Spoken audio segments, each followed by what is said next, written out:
Good morning. My name is Patrick Allen. I'm an interviewer for the Veterans History Project for the Library of Congress. And today, April the 10th, 2024, I have the privilege of interviewing John Milton Rose II, and we're at his home on North Lincoln Street in Wilmington, Ohio.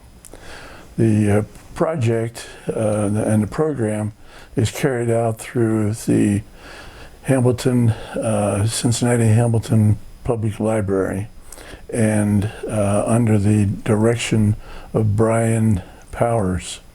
And we then make these interviews available to the families. And first of all, Mr. Rose, thank you for agreeing to do this interview. My pleasure. How do you go? Do you go by Jack or John? Jack. Jack? Yeah. All right, we'll do that. Jack, can you tell us where and when you were born? I was born in 1947, August 12th, 1947, in a small town, southern Russellville. I was born on a farm on a kitchen table. Wow. Russellville is east of Cincinnati, is it not? Yes. All right. And where was your farm? How far outside of town? About 2 miles. And was the kitchen table at your home, or was it at a neighbor's? It was at my home. And who delivered you? A doctor? Or, Yeah, a doctor and a, what do they call them, midwife. All right.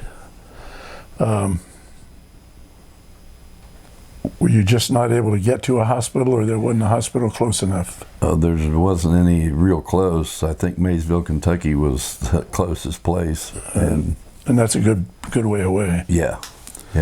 All right, tell me about your dad. What's your dad's name? John M. Rose, called him Jack. He was a farmer when we lived on a farm. We finally sold the farm, moved to Wilmington, and he was a mechanic for John Deere Implement Company. Do you know when your dad was born? Oh, no, I don't. How about your mom? What was your mom's name? Della D. Rose Huddleston, and she was a housewife at that time, and when she moved to Wilmington, she was a telephone operator for General Telephone for 30 years. For what telephone? General Telephone at the time. All right. Her maiden name was Huddleston? Yes. Do you remember when she was born? No. How about your dad? Where was he born? Where was he from? Mason County, Kentucky. Both my mother and father were born in Mason County, Kentucky. Do you know how long they were married, when they got married? No, I sure don't. I got their marriage certificate and I can't recall. Okay. So, how long did you live there in Russellville before you moved to Wilmington? It was about 6 years after I was born. Okay. Now, did you have any brothers and sisters? Yeah, I've got 2 older sisters and a younger brother that's passed away. All right, and your oldest sister, who was she? That's Jane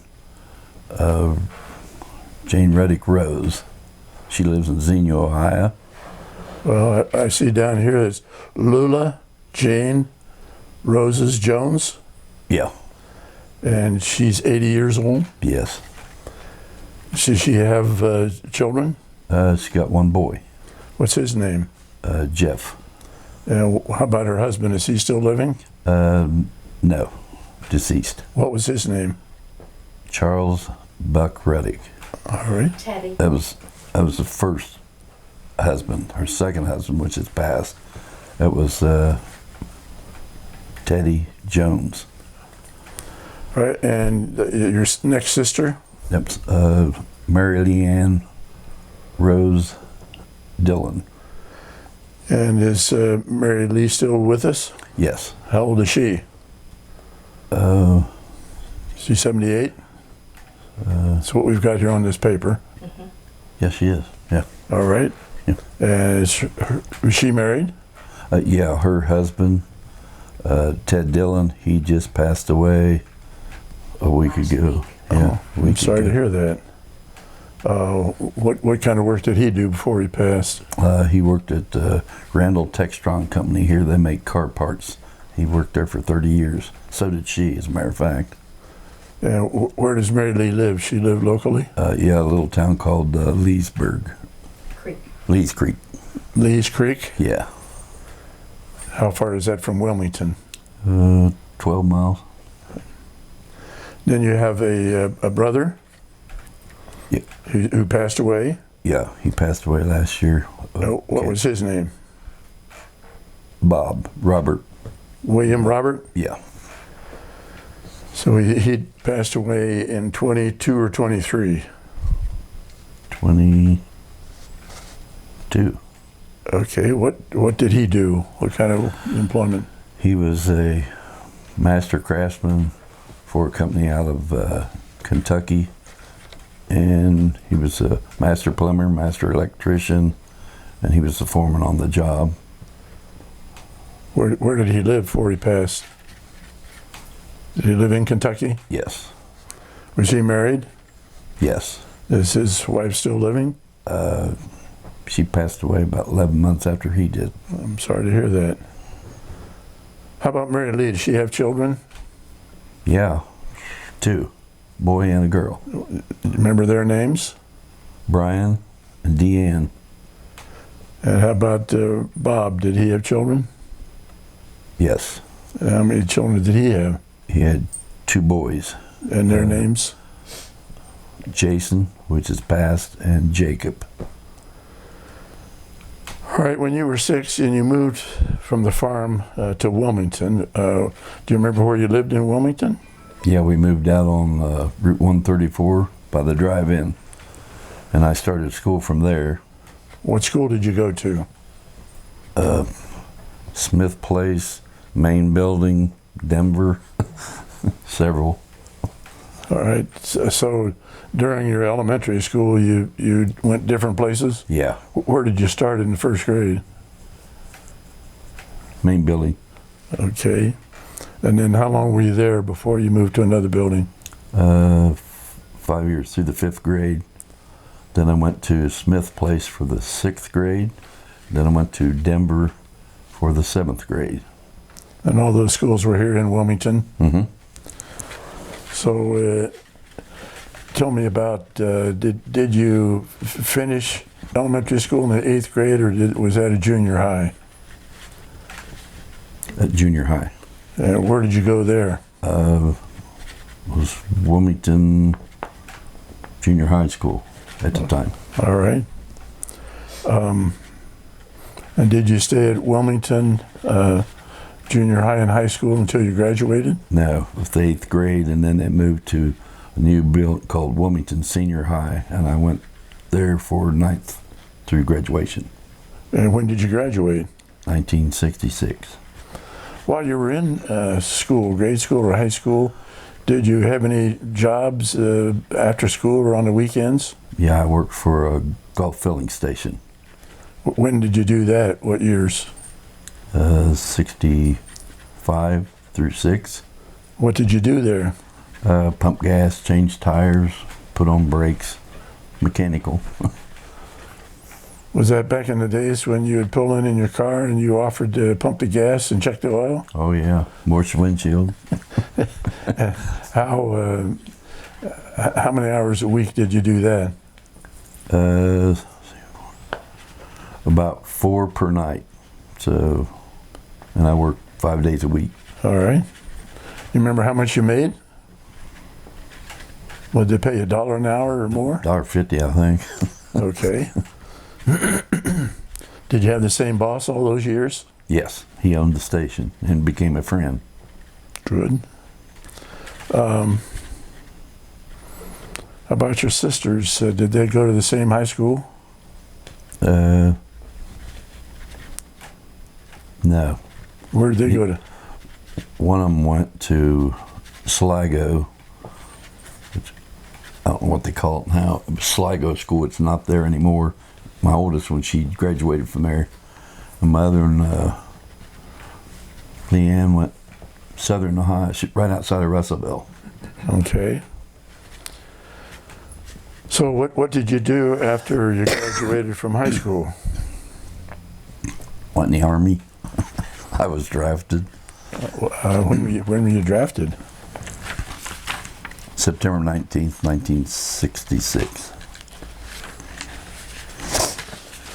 So what did you do between graduation and being drafted? Did you still work at the service station? Yes.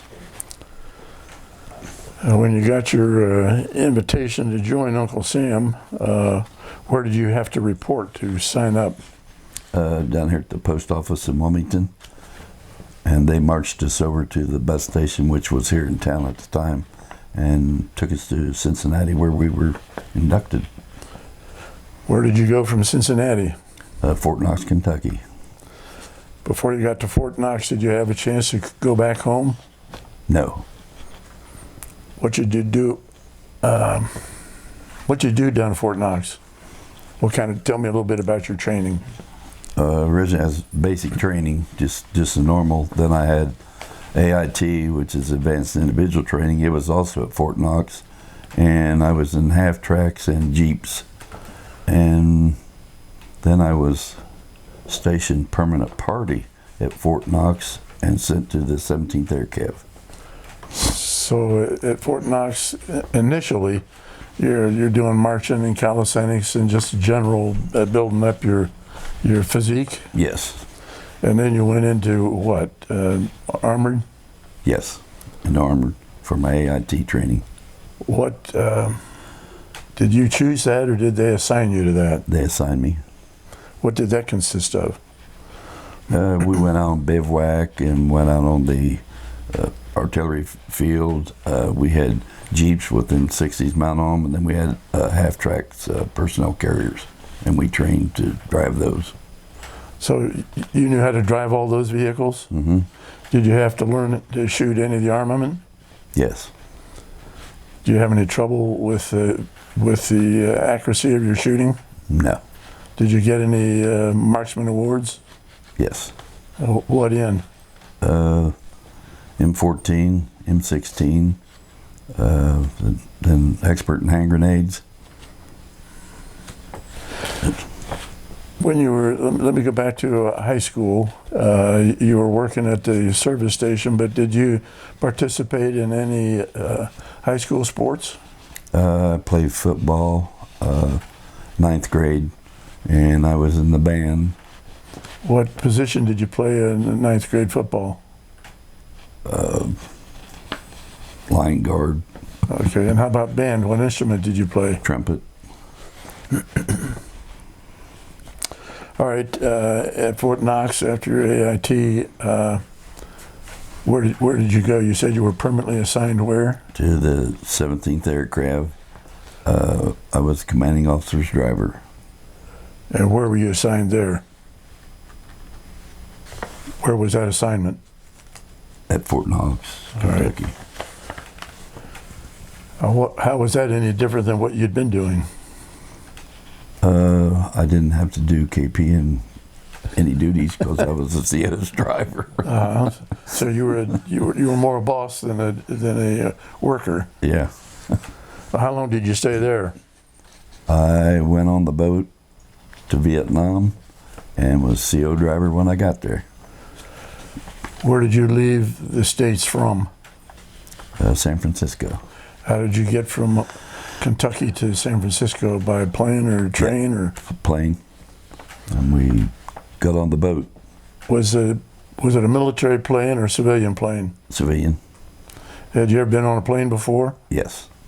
Where had you been on a plane before? Flew out of Louisville to Cincinnati.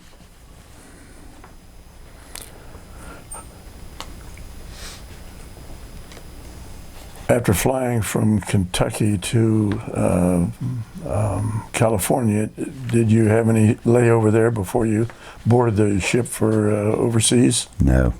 We got off the plane and got on the boat. What kind of a ship was it? Merchant Marine, troop ship. About how many troops were on the ship with you? Between 5,000 and 6,000. About 6,000? Mm-hmm. Our whole unit, the 17th Air Cav, We formed at Fort Knox, and we went as a unit. All right. What were the accommodations on board ship for you while you were traveling? I slept in a bunk in the bottom of the ship. And was that individual bunks or were they stacked? Stacked. How high were they stacked? 6. Where were you? Third one up. Tough to get in. 17 days. How was the food on board? Mystery meat. Mystery meat. It was horrible. Well, what did you do during those 17 days during the daylight hours? Walked around mostly, nauseated, and we got card games and played AC-doocy and poker in the bottom of the ship. Uh-huh. That's about it. Did you have any unusual incidents while you were traveling overseas? We hit a typhoon, I'm not sure where at, and we went into Subic Bay and spent the night. They let us off the ship, and then we got back on the ship late that night, and the next morning you couldn't see any land. We was already back out in the ocean. Subic Bay was where? Philippines. Right. When you were in Subic Bay, did you stay on board ship or did you go ashore? We went out shore to the Navy's club. But you weren't there overnight. You just were there until you could get back on board ship? Yeah. So from Subic Bay, where did you go? Straight to Quien Yan, Vietnam. All right. Leave me here.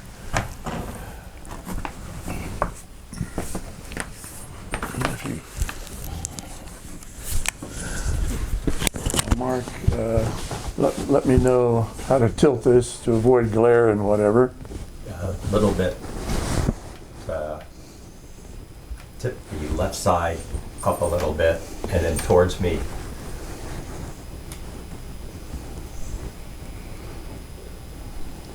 I know how to say our cameraman today is Mark Summer, who's a former associate of mine.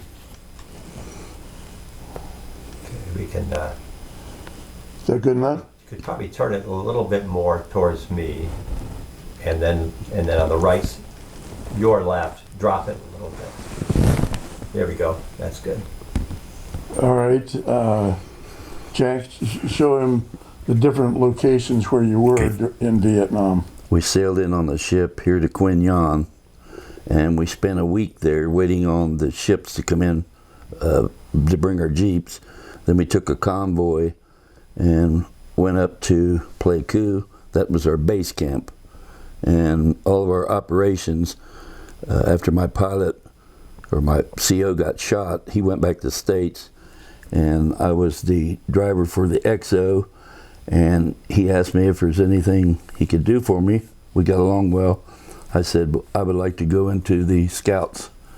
And so after they took me to a psychiatrist to find out why I wanted to do that, I flew Pleiku, Kontum, Dokto. This was our air operations all in this area until we went down to Bambi Tuot down here. The monsoons made us go south, and we were on an Arvin base in Bambi Tuot, and we flew a lot out of there, and that's where I actually came back to the States from, was Bambi Tuot.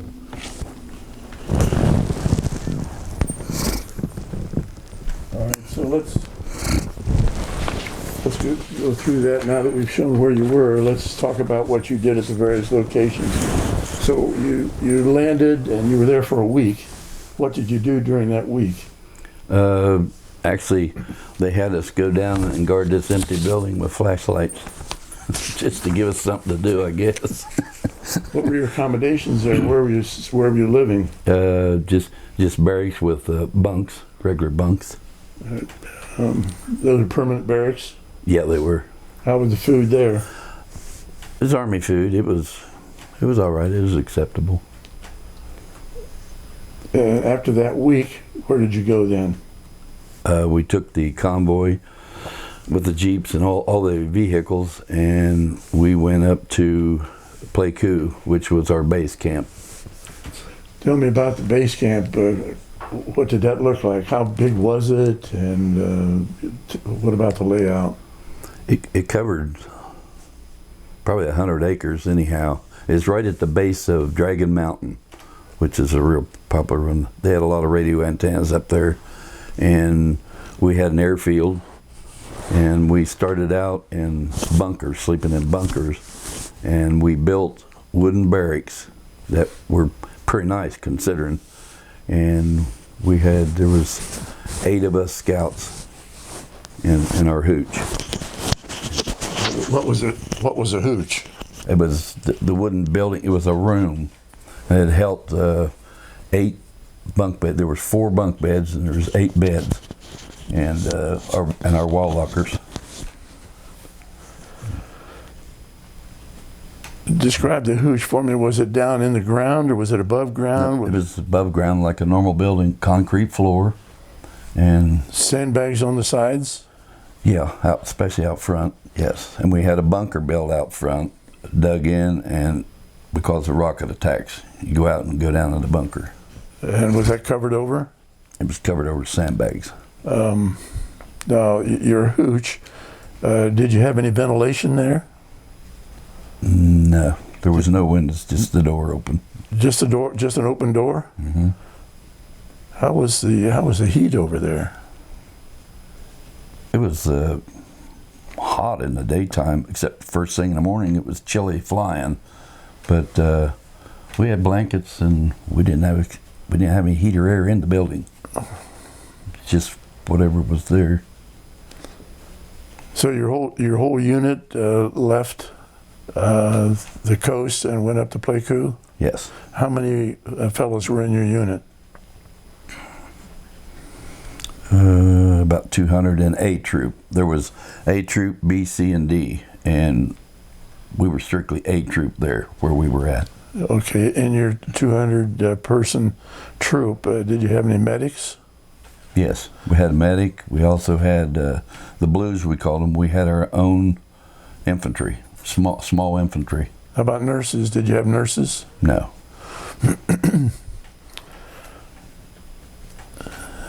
You said you had an air base there at Pleiku?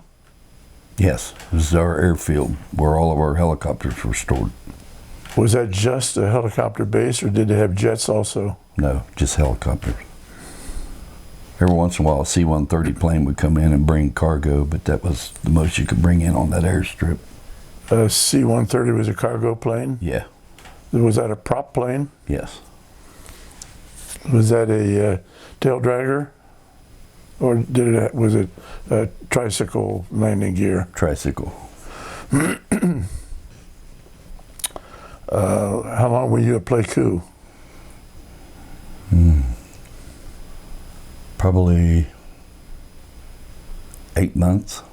Now, while you were there, that was base camp, but did you go out? Let me withdraw that.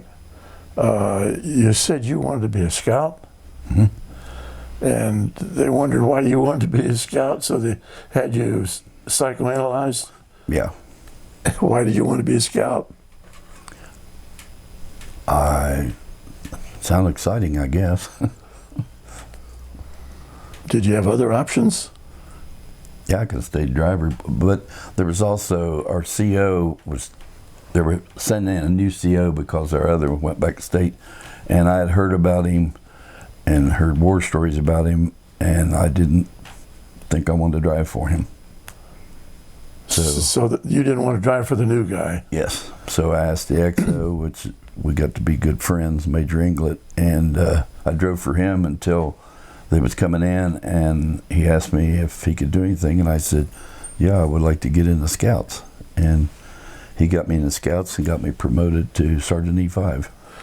Tell me about becoming a scout. Did you have to take any special training or any classes? Yep. Actually, the sergeant and the other scouts, they had to prove, it was an elite group, they had to prove to let you in. And then you went out in a helicopter with the Car 15, and they trained you to fly, directions, and what to look for. And so I did the training, and they accepted me. Well, did you actually fly helicopters? Actually, I got to fly my pilot. Most anybody's pilot taught you to fly Okay. because he figured if I get shot, you could take it over and both of us won't die for nothing. All so right. they let us fly. What kind of helicopters did you fly or ride in? It was a Cayuse OH-6A. Do you know who made that? I believe Bell Helicopter. They were shaped like an egg. They were like a sports car. And how many troops could be on board? 2. Just a pilot and the other co-pilot? Yeah, and we had a minigun mount on my side, on the left side. On the left side. So pilot in control sat on the right side and you sat on the left side? Mm-hmm. And what kind of a machine gun did you have on the left side? It was a 6-barrel minigun. It either shoot 2,000 rounds a minute or 4,000 rounds a minute. And I had a Car-15 and hand grenades and bomb, everything that we could get, I had on there. Well, how many times did you have to go out on training before they accepted you as a scout? One day, one full day. When you went out on your scout missions, who was it that directed where you were going? We went in of an evening to the operations center, and they told us where we were going, gave us the coordinates and the radios, the numbers for the radio and everything, and we had to write that down. As soon as you got in the helicopter, you adjusted the radios and you flew to that coordinates in that area of operation is where we flew that day. Did you have maps on you? Oh yeah. Yes. In case you got shot down, was there any instructions on what you were to do with your maps and notes? Were you supposed to dispose of them or anything? If you were going to get captured, you just blew it all up. But we had a emergency radio that you turned on if you went to the ground, and it sent bleeps to, they knew where you were. It sent signals to a satellite and Yeah. they could track where you were? Yeah, to find you, to try and get you out. When were your usual scouting missions? Were they daylight or night? Most daylight. We did go on a couple nights, but for the majority they were daylight. So when you went out on these scouting missions, was it just one helicopter or would there be more than one? We were called a snake team. There was 2 OH-6s, which I was a wingman, and then there was 2 Cobras that flew up above us, and there was a command ship that flew up like 5,000 feet in the air. And what did the Cobras do? They would go in when we found the enemy. They would make gun runs into it. How would you find the enemy? Would you find them from your helicopter? Would you land on the ground and do search from there? From the helicopter, we flew treetop height, and you could see anything. You could see their eyes. Mostly, you could see the bullets going into the helicopter. They're shooting at you. It had to be exciting. That's why they wondered why I wanted to do it. But we could see. It was amazing. You could fly over a jungle, and if they moved their eyes, you could see them move their eyes. You just saw it.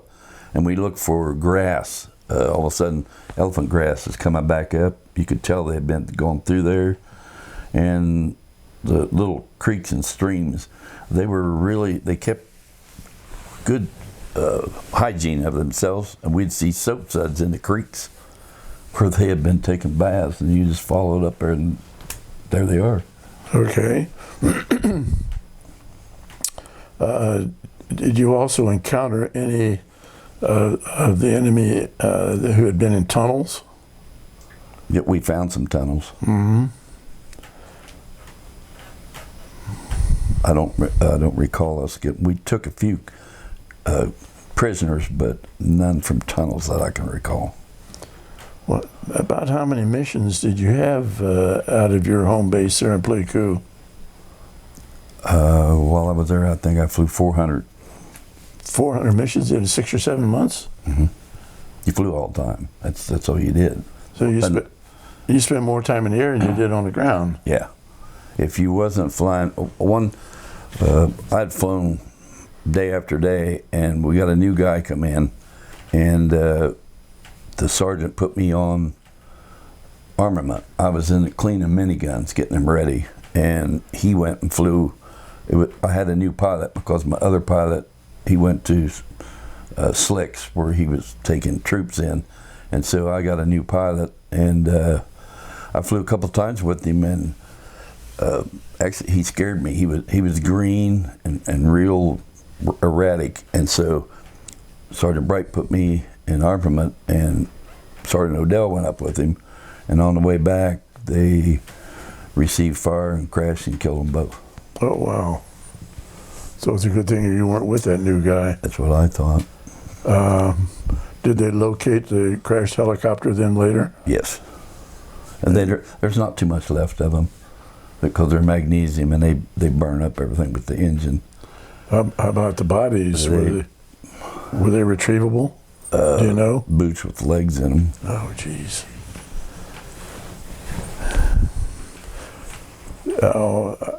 From what it sounds like, on some of these missions, your helicopter took a lot of fire too. Did you receive any injuries? No. How about your pilot? Only when we moved down to Bamituit, we were sleeping in a Arvin tent in tents, and we called it Fort Bleakness. It was horrible. It was muddy, and there were Arvins on base. Well, there's always reported that there were 50% VC because you didn't know who was who, and they came through one night and threw hand grenades in different tents, and he got injured from not fatally, but injured from a hand grenade. Now, when you say Arvin, those were the friendly. Yeah, the South Vietnamese. All right. Yeah. But outfit-wise and visually, you couldn't tell the enemy from the friends. Yeah.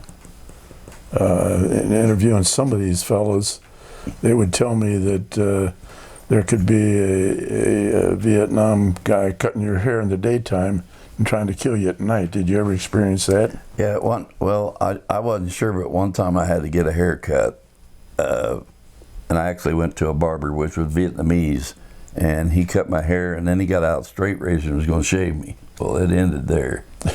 You're not shaving me. How about the cooks? Were they Americans or were they natives? Yeah, they were guys that went over with us. Okay. They were actually service guys. All right. And how about your hooches? Did you have any natives that helped to maintain the hooches or the barracks? I had they called them hooch maids. We had one hooch maid to ours, and she tended. Well, there's usually only 6 of us because somebody got killed or whatever, so we weren't full up. And they would come in. We bought dish pans, all the soap and everything. They washed our clothes. They polished our boots. They swept out the floor for $10.80 a month from each one of us. Oh, from each one of you? Mm-hmm. Okay. So was that American dollars? No, $10.80 piastres. We weren't allowed to have any American money. We had the funny money. Okay. That's what we called it. And did you find that whoever it was did a pretty good job? Yeah.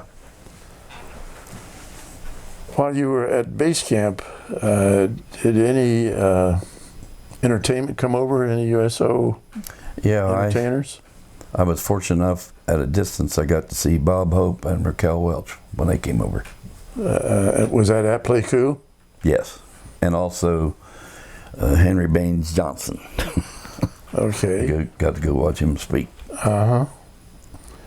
So when Bob and Raquel came over, how many shows did they do, if you remember? They only did one at Pleiku itself. They were going somewhere else. Okay. But there was thousands of GIs. You couldn't get close to the stage. I got as close as I could. I got a picture, actually. Uh-huh. but then they were moving on, going somewhere, some other base camp to do a show. And was that a good morale builder to see those entertainers? Yeah, it was something out of the ordinary. The infantry were there. They wasn't out in the boonies, and we weren't flying. So yeah, it was Good. Was there any excitement? Were there any rockets or anything that came in during the show? not during the show. Now, while you're there at Play Coup, and you're at base at night, were you subject to rocket attacks? Oh yeah, we got those, and also on the back side of ours there was an artillery. They were friendlies, but the artillery, they shot over our barracks every night. Just, but then we got rocketed several times. Went out, and before we got our bunker built, all we had was the ditch to get in, where they dug the ditch. And I remember the helicopters, the gunships went up, and they flew over and was shooting, because they were trying to get through the wire. They were shooting, going out, and these hot shells were trickling down your neck from a fall. Oh, really? Yeah. So who was trying to get through? VC. How was the perimeter of your base camp protected? It had concertina wire all around it, and there was guard towers. Well, how were the enemy trying to get in? They would take one guy, and he'd have a satchel charge on him, and he would jump on the concertina wire, blow it up, blow himself up, and blow a hole through it. And then they would try to get in, Yeah. climbing over what was left of him. Nothing left of him. Yeah. But it got them a hole when they come through. But they were all in the morning. They were all laying there. The miniguns, they'd shot them. I wouldn't want to be in front of a minigun at all. So, where were the guard towers located? How far apart? Probably 200 or 300 feet. And did they have armament up there in the guard towers? Yeah, they had a machine gun, and they also had. We set out claymore mines out also, and they could trigger the claymore mines when the enemy was coming. Well, describe a claymore mine for somebody that might be watching this interview. It's about this big. It's OD green, and they're shaped like that oval, and they got where you hook up a wire, and it's filled with ball bearings and everything, and the front blows. The back doesn't. The blows out all the amp. Okay. And is that mine located on the ground or under the ground? Yeah, it's just sitting on the ground. Sitting on the ground, and that can be detonated by pushing a button from some other remote location. Yeah, or you can put a tripwire on it. And on the front of it, it says this toward the enemy. It actually says it. We always teased them and said that the Marines is the reason they had to put that on there. It was just a joke. Did you develop any close friendships in that 200-man unit? Yeah. When you came over? Just about all of them, I stay in contact with the ones that are still alive right now. I go to a reunion every year. When, while you were there, did you lose any close friends in combat? Yes. We lost 25 out of A Troop alone. It's about 120 out of the 17th Cav at that time. Mm-hmm. There's still a 17th Cav going. There's still 17? There's 17th Cav, and I think it's out of Fort Campbell right now. I keep, I'm real close friends with my CO from, well, he's in a nursing home. My CO now, that's still alive, it was an XO officer. Also, my platoon commander, is Colonel Rail.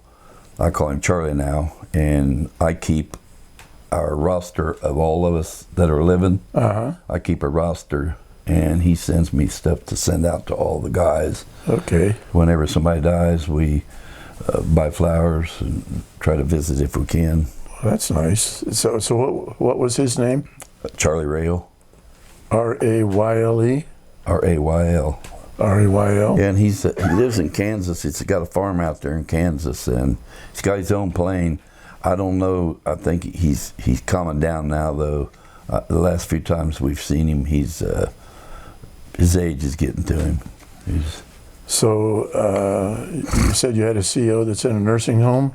Yeah, Major Inglet, and I believe his wife passed, I think.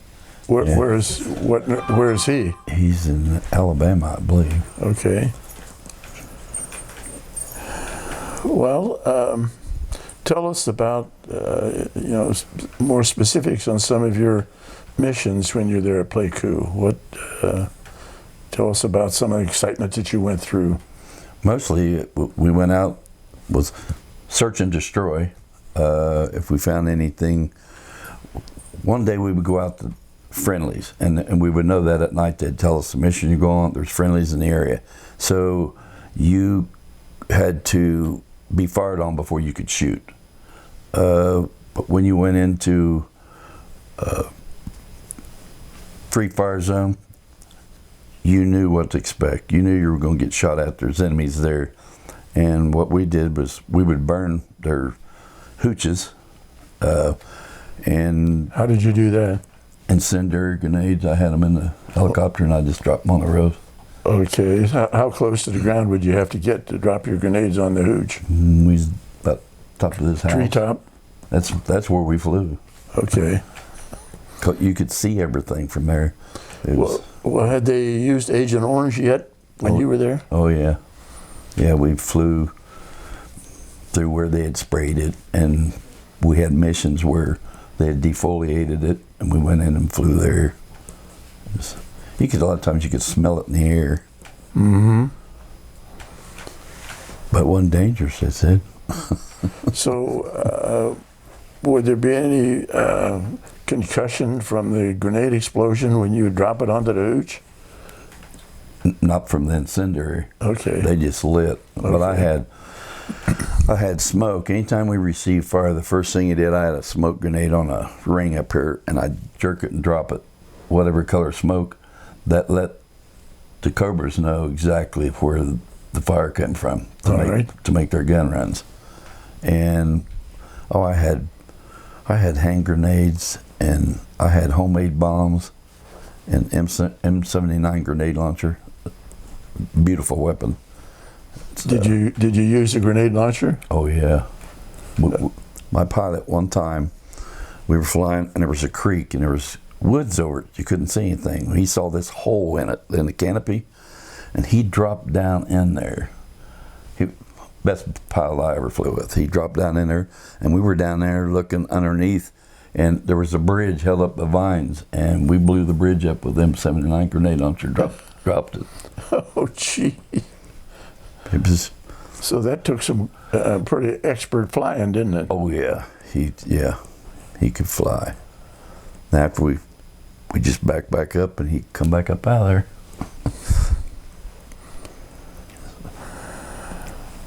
Some of it was exciting, some of it was scary and adrenaline rush, and some of it was scared. Some of it was routine. Yeah. What was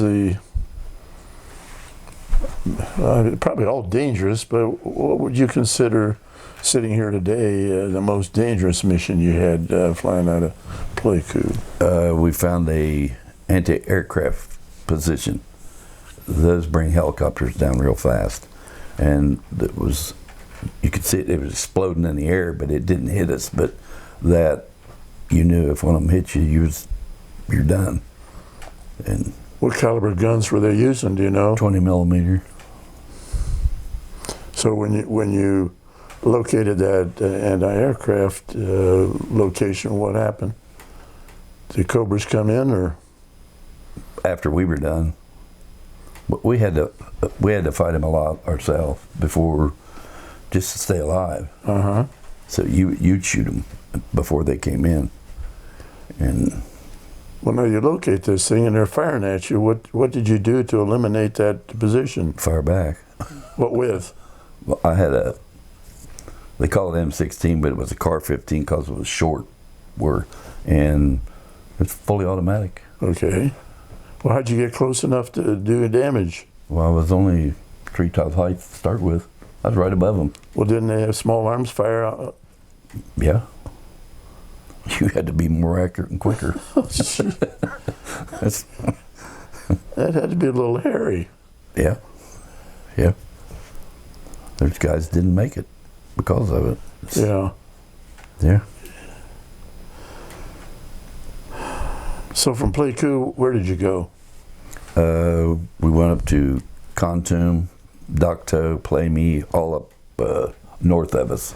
And when you would go to those different locations, were you there for a period of days or weeks? Yeah. We might be there the whole week, keep going back. We fly back to base camp. Sometimes I actually slept under the helicopter because when we went up to Dokto, we call it an overnighter, and we would actually land and you just sleep under it because there wasn't any barracks or anything. You just there at the airfield. And what would be your assignments at those other locations? Same thing, search and destroy? Mm-hmm. And they would say, well, we know they're coming in on this trail, the enemy, and you were to go stop them, basically. Did you ever get close to Ho Chi Minh Trail? Close, but we weren't allowed to, what's it, Laos? We weren't allowed to fly over the line, supposedly.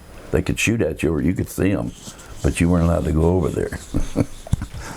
Technically you weren't allowed, but as a practical matter, did you go over the line? Yeah. I've had guys tell me that. Yeah. And then later, of course, in the 70s, they actually were up in Laos. They sent them up there. But when we were there, they weren't doing that. So you technically were not supposed to be there, but duty called, huh?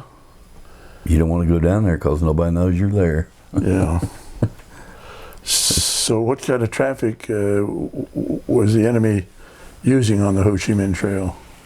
Foot traffic, vehicle traffic, or what? Elephants. They did use vehicle. I never saw him, but they used elephants. Okay. Carry everything. And a lot of them were on foot. We found an anti-aircraft position, and it was abandoned. When we flew down there, this Viet Cong, he kept popping up out like called spider holes, like just a hole in the ground. He'd pop up out there and shoot at us. And we would keep going over and try to shoot him. Of course, he'd always duck down. And we tried dropping hand grenades to hit the hole, but you had to get out of there so it didn't put holes in the bottom of your helicopter. And finally, there was 2 sets of us. And while we're on station, they're refueling at the refueling station. So we went back to refuel, and one of the guys he got the guy in the spider hole. So then when we would come out, we just were looking all around and down in the gullies and the trees, and we found 5 guys. They had packs over them. They didn't have time to get out when we popped over the hill, so they had packs, and they just pulled the packs over the top of them to hide. And higher ups said to shoot in the packs, and we shot in the packs, and there was 5 people in them packs. Mm-hmm. Yep, it was. I still have problems with that, and my pilot did. We were in contact with each other, and he did until he passed away. Just nightmares, you know. Well, how did the VC dress? BC, mostly black pajamas, jean cutoffs, just ragged looking stuff. But the NVA, they had khaki uniforms. Okay. Yep. And which did you encounter the most of, the NVA or the VC? That I actually saw mostly were VC, but we got a lot of firing from NVA. Did you see any of the equipment that the enemy was using? Were they Russian-made armament? Most of them, AK-47s was the big one, really good gun, and they had some machine guns. A friend of mine actually captured one of the machine guns. We carried grappling hooks on rope, and they flew over, and he hovered over it while they were shooting. He picked it up. While they were shooting? Yeah.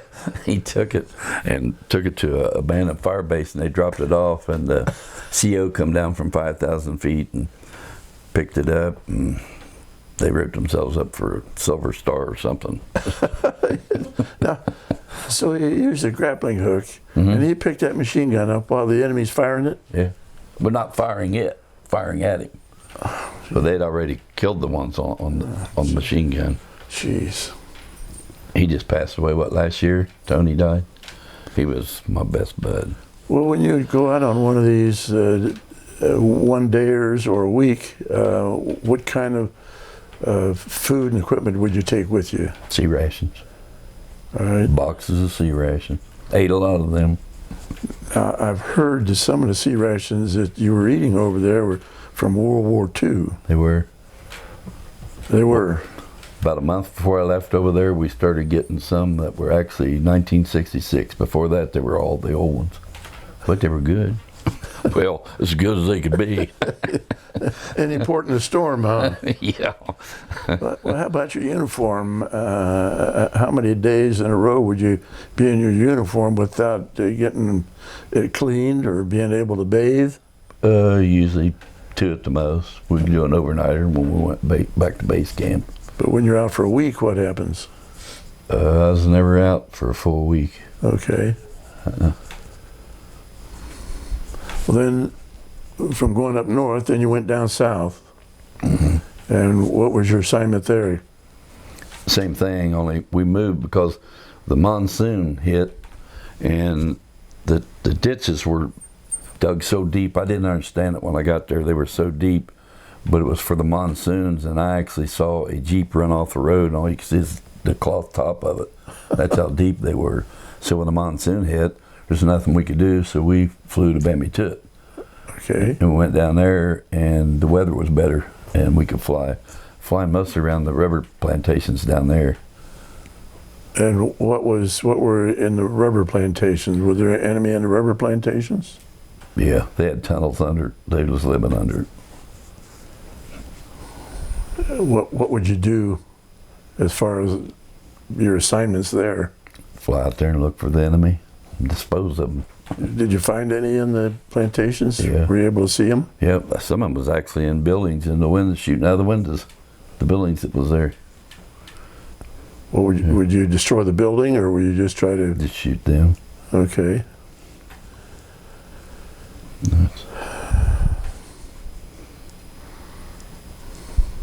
That's actually where I flew. I had a new pilot down there and flew with him, and Sergeant Bright came to me and he says, you know, it's your time to get out, because supposedly you didn't have to fly 30 days before you're supposed to come home, but we were always short on scout observers, so I had 3 days to get to Cameron Bay to get out of there. And when I was down that one day, and Lieutenant Kelly, he came up, and he was the one that checked pilots out in aircraft, and he says he couldn't go up by himself. He said, do you want to go up? He had a new Cobra. And Had you ever been in one before? No, but I wanted to, and so I went up with him, and they were awesome, and he even let me fly it around up in the air. I couldn't land it, but he let me fly it around. And when I come down, I asked Sergeant Bright, I said, well, how am I supposed to get back up there? And there was a Chinook helicopter, the big ones, twin blade. He said, I think they're headed up there. So I got on the back, I went over and asked him if I could get a ride. And I flew up to, it was an air base, and I got off there, and there was a C-130. I'd never flown in one of them. And I caught it back to Pleiku, and I went in and checked in all my my guns, everything. He had turned it into the sergeant, supply sergeant, had turned it all in.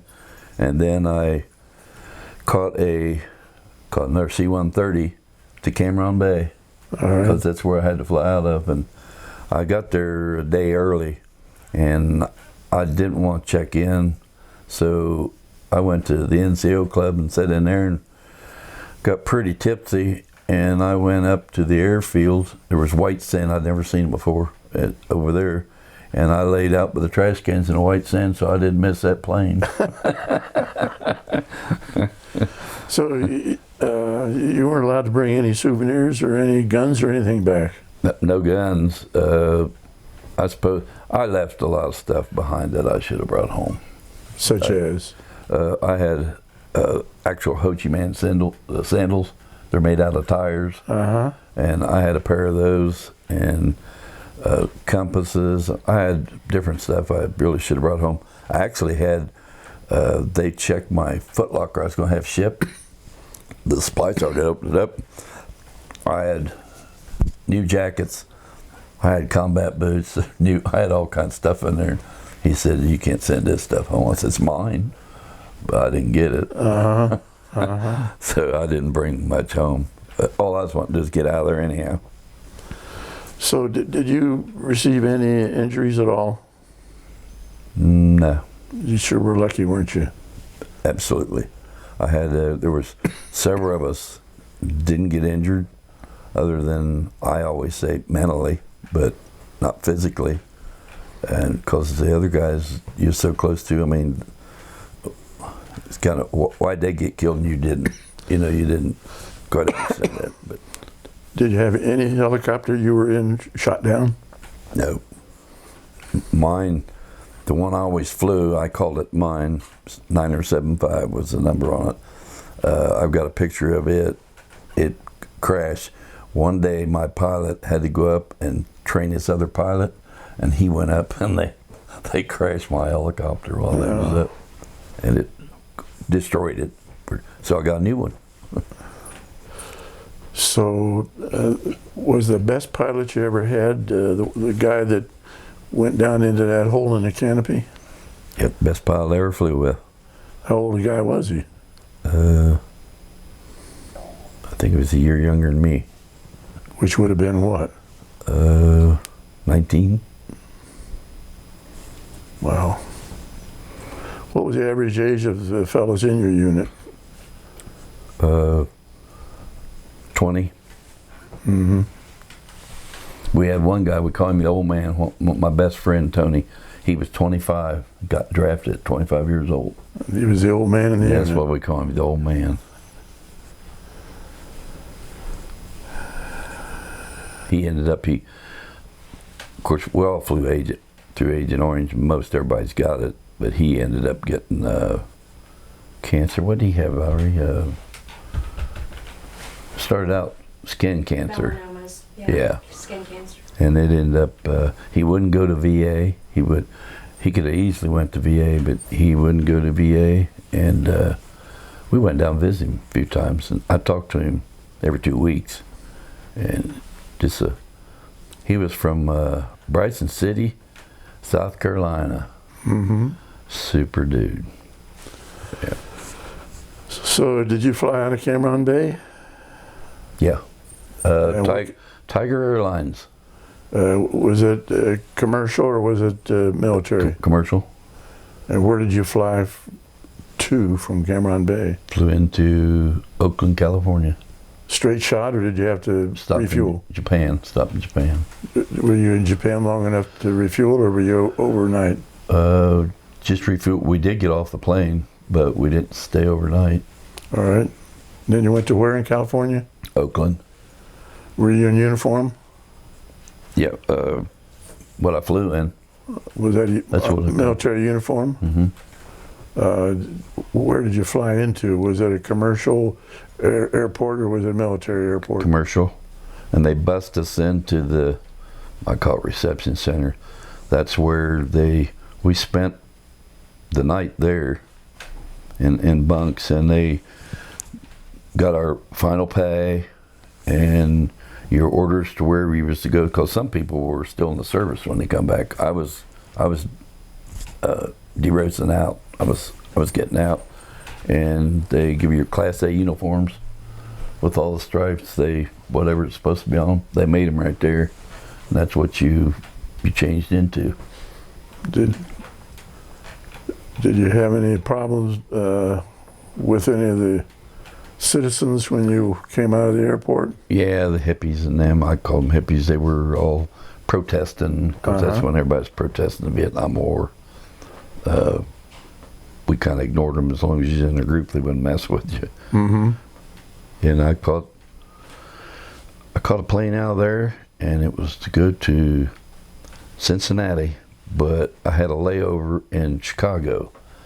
I didn't realize that it was all night in Chicago, and so I ended up sleeping on a bench. Me and two other guys, they were from Dayton. We slept on the benches in the terminal there to catch our next plane. We was going to rent a car and drive. We thought, hell, I could drive home. And we didn't have a driver's license because they took them away from us, and so we couldn't rent a car.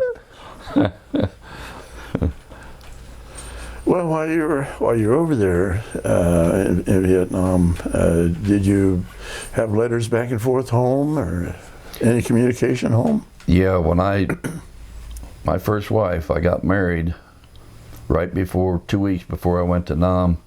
She was pregnant with my son. She was 6 months pregnant. Of course, back and forth letters from her and my parents. And when I got home, my son was 6 months old. Okay. They didn't let you have emergency to come home. Yeah. For that, unless it was really bad, I guess. How long would it take for letters to get to you from home and home from you? I could say a week. Okay.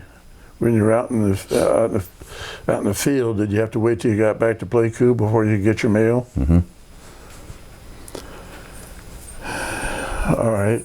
What was your first wife's name? Linda. All right. And how did you meet her? The youth center, I believe, in Wilmington. Okay. When you came back, where did you and your wife and son live? Got a house on, first it was in a mobile home, and then she got pregnant again, so we had to get a bigger house. I lived over on Main Street. Got the house right next to the house I lived in as a kid. All right. And we had 2 girls and a boy, and divorced in 1982.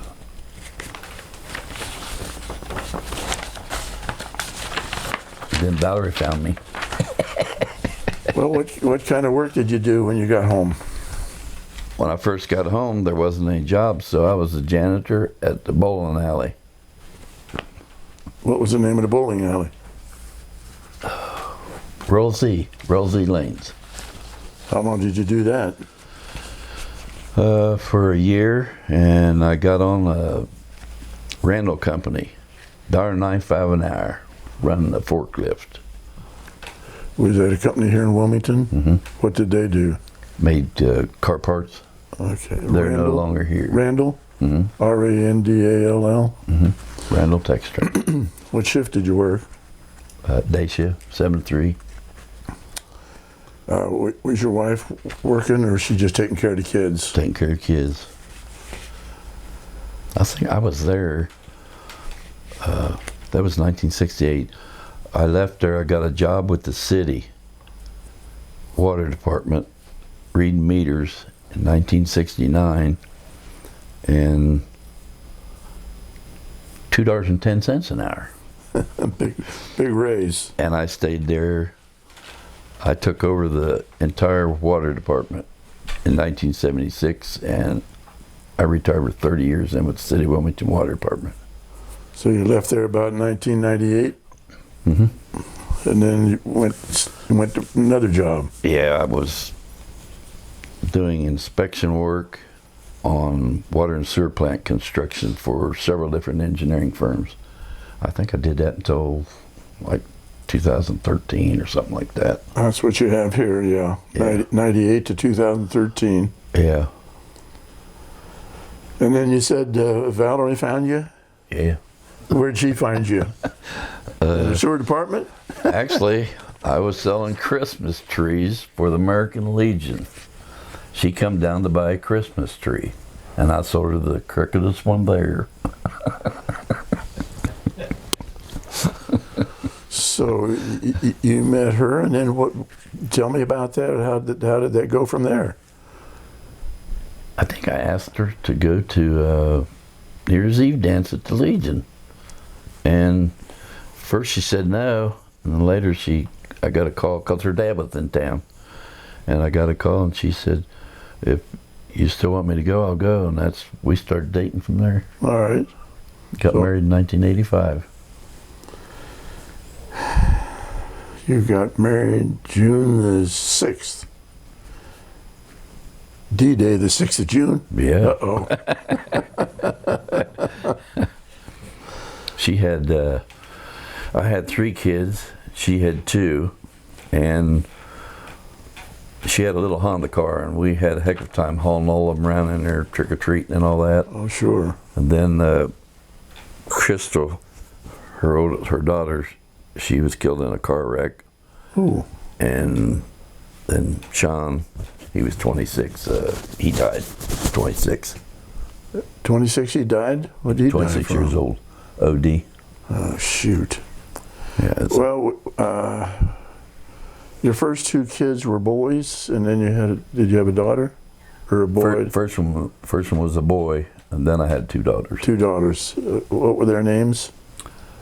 John Milton Rose III. And Right. Where does he live? He's in Indiana. And then Vanessa, she's got one son. She lives in Indiana.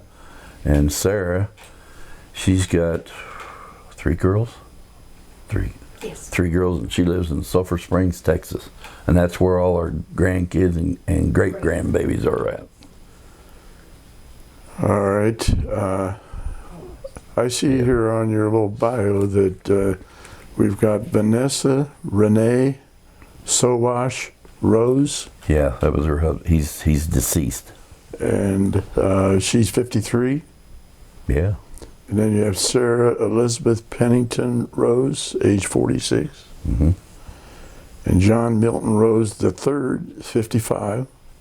Yeah. Crystal Dawn Jones, she passed away at age 19. In 94. Mm-hmm. And all your grandchildren are down in Texas? We got 1 or 2 up here. North Carolina. Yeah, North Carolina 11. Our grandson in North Carolina, he was a Marine for 4 years, and it's not National Guard, it's something else in the Marines, reserves, and he's a bull rider. And you had Sean Ryan Jones, he's one that died at 26 in 04. Yes. Now, besides your high school graduation, when you were with the city in the water treatment, did you have to go to school or take any education for that? Yes. Where did you do that? Usually in Columbus, and I had to pass. There was exams you had to pass. Water treatment 1, which I passed, and water treatment 2, and then I had to go back to get water treatment 3 because of the license that EPA said you had to have to run that water treatment plant. All right. Then when you were consultant, you were consultant after that. Mm-hmm. But in either one of those 2 jobs, did you have to do any OSHA training? Yeah, I had several OSHA training. Was that water treatment, or is that with your later career? It was later. Later? Mm-hmm. Where'd you get your OSHA training? Cincinnati.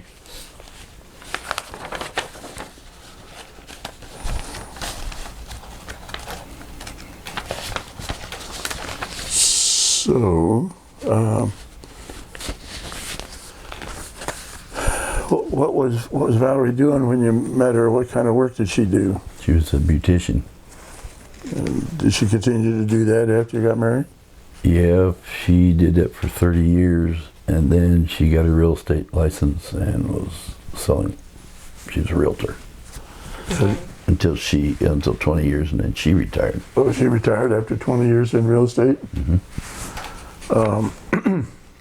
And you retired. from your consultant work in 13. So you've been retired for 10 years. What do the two of you do in retirement? Do you do any traveling or volunteer work or what? Traveling, and I eat a lot. I like to wine and dine, but we do travel all we can. And I mess with woodworking. I redo antiques for people in the garage, and kind of mess with that. Where's your shop? In the back of my garage. All right. Yeah. Now, I met you here in Wilmington at a ceremony. What were you doing there? Really good friend of mine, Deacon Bob Baker with the Catholic Church. He has 4 chaplains services every year. It's to honor the 4 chaplains. And he asked me to be the moderator, the spokesperson, to explain all about the ship going down and how many were killed and whatever. And so that's what I was doing that day. Well, I know about the 4 chaplains, but for somebody that looks at this interview and listens to it, can you explain a little bit about that? Yeah, they were on the USS Dorchester. I believe they were all lieutenants, and they were on there to help calm the men. And the Dorchester, it got torpedoed, and so they went around trying to calm all the men down, get them in lifeboats. And there at last, they ran out of life jackets. The 4 of them took their life jackets off and gave them to the veterans, and they stood out on the front of the ship and went down with the ship. Bodies were never recovered. And they were all different denominations. Oh yeah, there was Catholic, Protestant, Jewish, and one other one.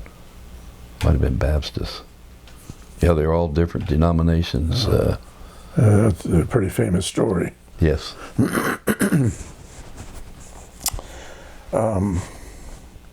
Mark, you've been patiently waiting as our camera person. Do you have any questions that you would like to ask Jack? Well, yeah, I'm curious, when you were drafted in 1966, did you know you were going to be going to Vietnam?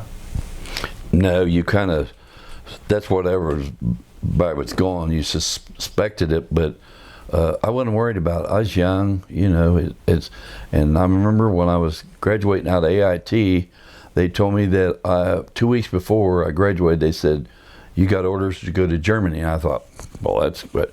But when I graduated, they said, you're going to Fort Knox Permanent Party, starting up at 17th Air Camp. And I thought, that's great, because Fort Knox wasn't that far for me to drive home. And I'd been there, I knew Fort Knox. And but then they said, well, as soon as the training's over, you're going to Vietnam. And I thought, well, yeah, the government don't know when you're going and all that. But I went. And that's exactly what they did. And you came back in '68. Mm-hmm. Was it before TET or after TET? No, I was there during TET. You were there during TET. Mm-hmm. Any effect from TET on you or any part of that? We went up to Khartoum when it was going on, and just normal. It was a bigger battle, more people, more shooting, but. And yeah. what you said when you came back, there were protesters. Was the war being protested when you were drafted, or when you were drafted, or had that protest not really started yet? It hadn't started yet. Yeah. I'll never forget. Mary Lewis, she was a nice lady, but she was the one in charge of picking names for draft. And that's where I went upstairs to the courthouse to see Mary Lewis. And she walked us all over to the bus station to go. I was in the Army 2 or 3 weeks before I ever believed it. I woke up and there were big sore arms from shots and green fatigues, and I thought, well, I'm gonna go back to sleep. It's gotta be a dream. You're in the Army now. Yeah. Good. Well, let's talk a little bit about TET. Somebody watching this, if they don't read their history, they don't know what TET means. What was TET? They stored up all their men and ammunition, and they hit Dak To and Khartoum. Major battle. They were just trying to take those towns over, which the Americans went in and they did not take it over. A lot of people died on both sides, mostly on their side, and unfortunately it destroyed a lot of historic buildings in the towns, which I don't know if they ever got them built back, but it destroyed a lot of them. But it was actually, we had a ceasefire, we did, for Christmas, and we were just up flying, you know, checking, and my commanding officer, he got fired on. They called it ceasefire so they could start this stuff, and that's where actually Ted ended up starting over it. It's a major battle for that NBA soldiers, mostly. How long did the Tet offensive last? 2 or 3 days. Just destroyed a lot of buildings and towns and stuff. War has a tendency to destroy a lot of history. Yeah. I think we built it back. Yeah, you can build it back, but it's still not history. I've seen my CO, he went back to Vietnam twice to visit here within the last few years, and he showed me pictures, and I couldn't believe it, because when I was there, it was dirt, and our field, our aircraft field, there was nothing.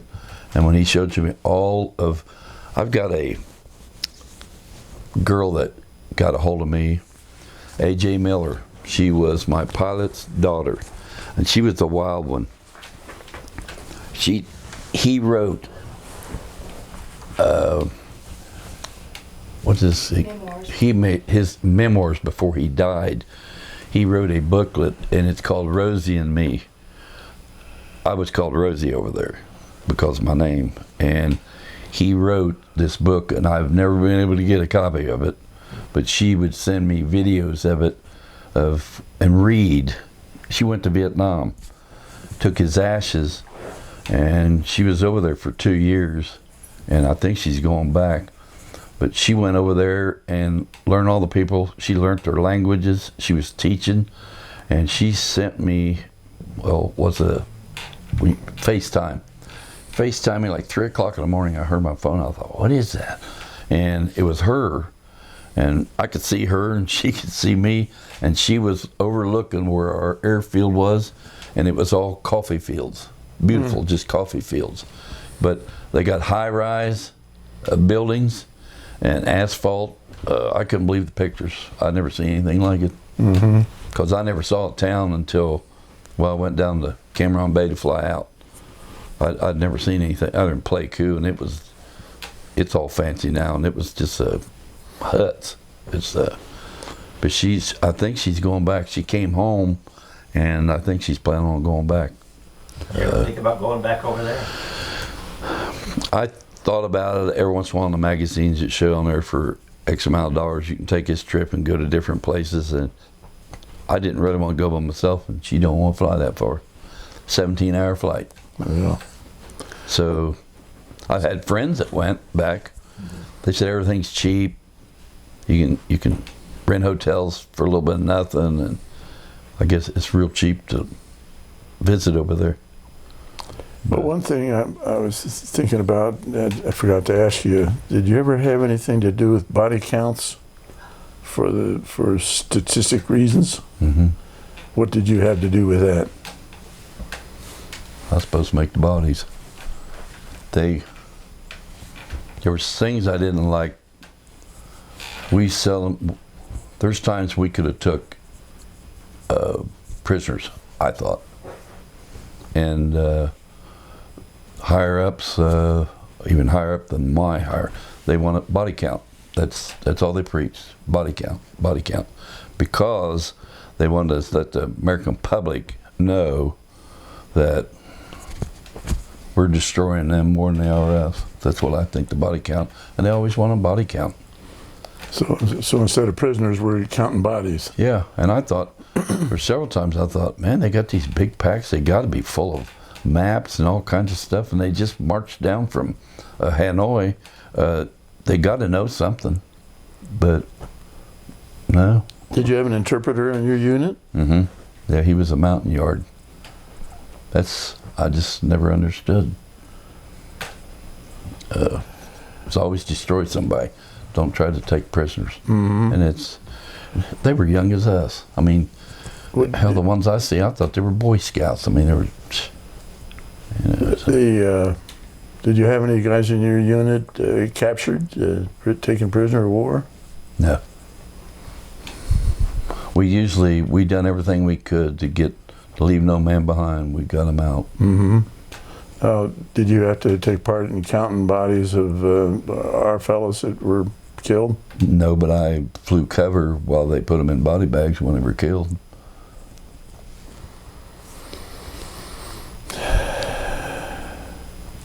Anything else, Mark? No, I got nothing else. Well, let me thank you for this interview, and thank you for Okay. your service. All right. Nice interview. My and, pleasure. Glad you got back here safe and sound.